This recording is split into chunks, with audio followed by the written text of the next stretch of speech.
I'm sure it's very exciting to have something like this for this summer. Beautiful palazzo trouser with a fringe top and a collar neck. So all of that came out from 2 meters of material. This. Let me go and show you the step-by-step method that I took in order to achieve this. Please stay tuned to the end and you're very, very welcome to my channel.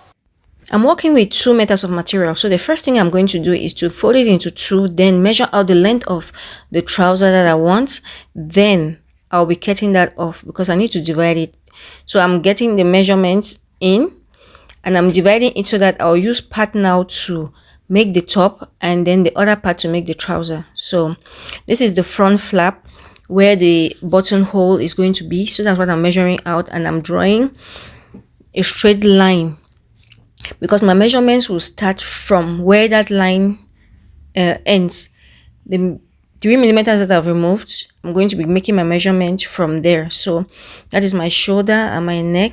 And if you notice, you see that my neckline, I have not I'm not going to be cutting that across for now. So let me draw in my armhole. There and done. Okay, you see how I'm cutting. I'm leaving that flap in front because I'll be cutting that later when I have sewn that front flap.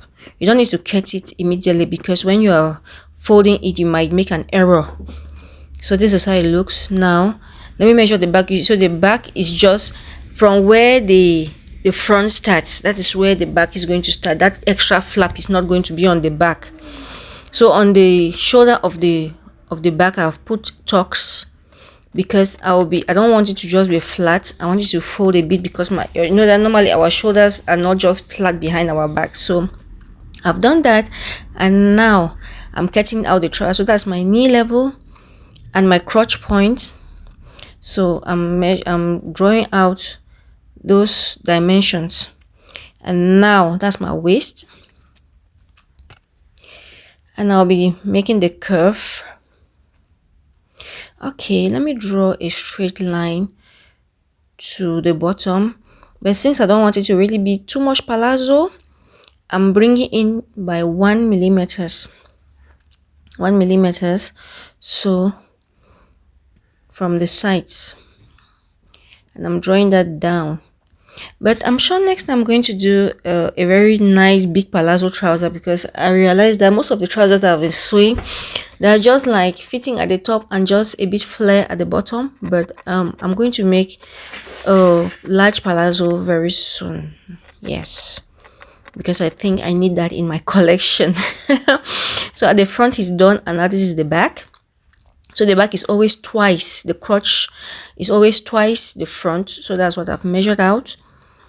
And you see that I went in from behind by 1 millimeter. So that on the waistline, when you go in by 1 millimeter, you also have to go out on the other side by 1 millimeter. So that's what you see me drawing. So I'm measuring the distances that I'm going to be leaving on the sides. So that for the back of the trouser, the inner fold is going to be much larger than at the sides. So I've measured that out and I'm drawing it. Done. So let's cut that out, and then we'll proceed to what we'll be doing with the front. So this is it, getting that out.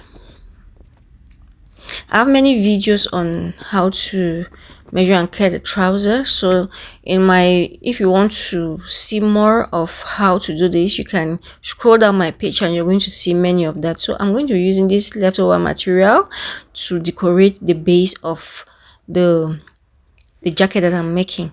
So this is how I'm going to be putting it, and I'm going to sew it. So let me go and sew it right now. So this is it. I'm sewing and done. Okay, this is how it looks.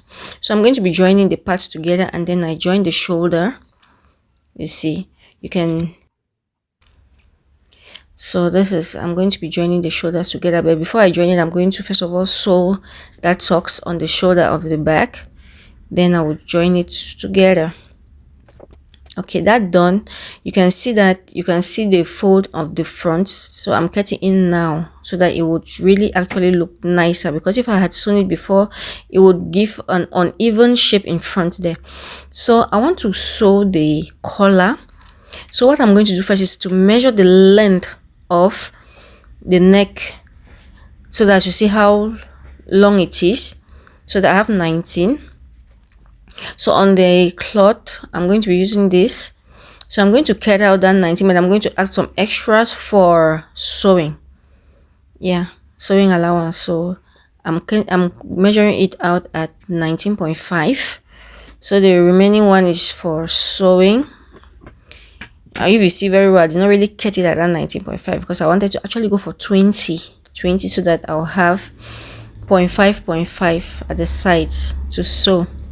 So to be more precise, I'm putting it on the material that I've cut out to see how it will enter. So this is the collar that I've already drawn out. I actually have on my video on some of my videos how to measure and cut out a collar. So if you're interested, you can go down my page and you would see how I cut a collar, how I do the measurements and everything in details. So in this video we are not going to be doing those details, so I'm going to be sewing this on the other cloth. Okay, let's go and sew. So this is it. This is how it looks. Very nice. And that's done. So I will proceed now to sew the sides. Then I'll do the best part of the video that I always love to measure. So I'm going to be sewing the sides, but I'm not going to sew it right down. So I'll show you where I will sew and end. I'll end just at that particular point. So let me come back with my modeling skills right now. Okay, so this is it. You see how nice it looks. So I sewed that top inside because I wanted something nice and brown. You see that I'm matching it. Even you can look at the trouser on the base. You see that I added that material there. So I sewed this top as well to match with this outfit. So I'm sure it looks very beautiful and nice, and I hope you learned something. Please stay tuned to the end and please subscribe. Leave your comments. I need your comments to see if what I've just done is excellent. Okay, but that's no problem. That's no qualms. Thank you so much for watching. Bye bye.